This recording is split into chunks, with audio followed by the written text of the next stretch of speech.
Siku zimebaki chache tu kabla mwezi kutamatika. Leo ni tarehe 19. Tunaweza tukahesabu kama siku 12 kabla mwezi kutamatika. Na mwezi ukitamatika, unajua si wewe utamuamulia mdosi wako anakulipa lini.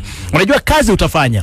Lakini mshahara kukuja ni mdosi wako ataamua anakulipa lini. Si wewe utamuamulia. Lakini kazi nayo lazima ufanye. Ndio maana juzi nikakwambia kwamba kuna vitu viwili unafaa kujua kama mtu ambaye ameajiriwa. Kwamba wewe ufai kuchelewa kazini, lakini mshahara kuchelewa ufai kushangaa. Ifai kukushangaza.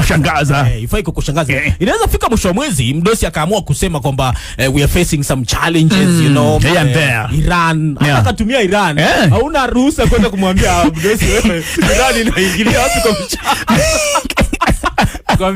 You know, the war in Iran, the oil, the pipelines that is supposed to bring the oil, so that now we process our output. Tumia maneno ya Kiingereza, wewe utaona tu Iran katika hiyo maneno yote. There's nothing you can do about it, by the way.